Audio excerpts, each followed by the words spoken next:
Il faut savoir que le monde de One Piece, lui, est en train de toucher à sa fin. Dans le chapitre 1114, Vegapunk nous annonce une nouvelle effroyable. Le niveau de la mer ne cesse d'augmenter et le monde va bientôt sombrer sous les océans. Mais ce n'est pas tout, car cela s'est déjà produit par le passé, et c'est la raison pour laquelle la majeure partie de la planète bleue réside déjà sous la mer. Ces informations font l'effet d'une bombe qui jette la lumière sur une partie des secrets que le gouvernement mondial dissimule. Mais en ce qui nous concerne, nous lecteurs avons eu beaucoup d'autres indices pour le savoir. Dans les débuts de l'histoire, on voit Sanji et Zeph sur leur bateau-restaurant. On peut facilement à ce moment-là de l'œuvre penser que c'est un concept novateur, mais évidemment logique dans un monde où, on le rappelle, la majeure partie de la planète est couverte d'eau. Pourtant, Oda continue dans les sagas de East Blue jusqu'à Jaya à nous décrire les océans de la planète bleue avec des phénomènes étranges, comme les Calm Belt et la Rivers Mountain qu'on a mentionné tout à l'heure.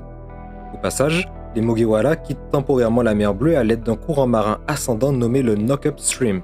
Au retour de Skypiea, ils commencent à donner des bribes d'informations, lorsqu'ils nous présentent l'île de Long Ring Islands et nous expliquent que ce petit archipel circulaire est en réalité une seule et même île qui a été engloutie par les marées.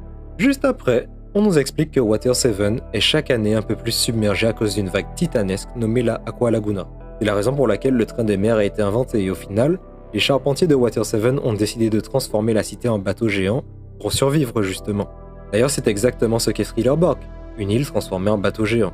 À la suite de l'ellipse des 2 ans, l'arche de Noah des hommes-poissons vient directement rappeler la symbolique du déluge mythologique et suggère qu'un cataclysme d'une ampleur planétaire s'est probablement déroulé par le passé. Et puis lorsqu'on découvre Zou, on est tous surpris de voir un éléphant géant qui culmine à 5 km de haut. Un peu comme Wano, il faut réussir à gravir des chutes d'eau colossales pour entrer dans le pays. Vous notez quand même un parallèle avec Marie-Joise, la cité des dragons célestes qui, Comme par hasard, se trouve au sommet de la plus haute masse terrestre de la planète bleue, et accessoirement, sa plus grande frontière. Encore. Ça fait beaucoup là, non ?